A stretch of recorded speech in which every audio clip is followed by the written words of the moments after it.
আসসালামু আলাইকুম। আজকের গুরুত্বপূর্ণ সংবাদে আপনাদের সকলকে স্বাগতম। আজকের সংবাদটি কতটা গুরুত্বপূর্ণ সেটা দেখলে বুঝতে পারবেন। তাই চলুন দেরি না করে সংবাদটি শেষ পর্যন্ত দেখে আসি। গাছগুলো দেখছেন, ছোট ছোট ফুলওয়ালা গাছ, এইগুলো আসলে ধনেপাতা। এই গাছের আসলে দুই রকমের জাত হয়ে থাকে। এই গাছের গুণাগুণ সম্পর্কে জানলে আপনারা অবাক হবেন। গাছটা সামান্য একটি গাছ হতে পারে, আমার সামনে বাতাসে ফুরফুর বাতাসে যে গাছটি উঠছে এটা ধনে গাছ।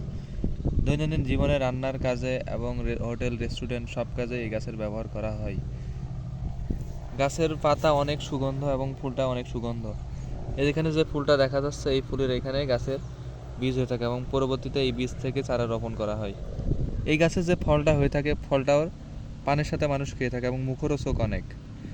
বর্তমান রান্নাবান্নার অনেক কাজে এটা ব্যবহার করা হয়। আমরা দৈনন্দিন জীবনে যে ঝালমুড়ি খেয়ে থাকি এবং অনেক সিঙ্গাড়া মুড়ি যেগুলো সবই খাই, সবখানে এখানে ব্যবহার করা হয়। বর্তমান সময়ে আমাদের পেটে যে গ্যাস্ট্রিকের সমস্যা, এর রোগ প্রতিরোধী হিসেবে এই গাছের অনেক গুণাগুণ ব্যবহার করা হয় এবং হজম শক্তির কাজে খুবই গুরুত্বপূর্ণ এবং কাজে ব্যবহার করা হয়ে থাকে। এর চাহিদা দিন দিন মানুষের বেড়েই যাচ্ছে এবং চাষের পরিমাণও দিন দিন বেড়ে যাচ্ছে। আমার সামনে অনেকগুলো খেতে এরকম ধনে গাছ দেখা যাচ্ছে। এটা আসলে অনেক লাভজনক একটি চাষ। অল্প খরচে অনেক পুঁজি এবং অনেক লাভবান হয়ে থাকে। তাই কৃষকদের মাধ্যমে আসলে আমরা যতটুকু জেনে থাকি, এখানে একবার লাগালে পরে কোনো পরিশ্রম করা লাগে না, শেষ পর্যন্ত এভাবেই চলতে থাকে।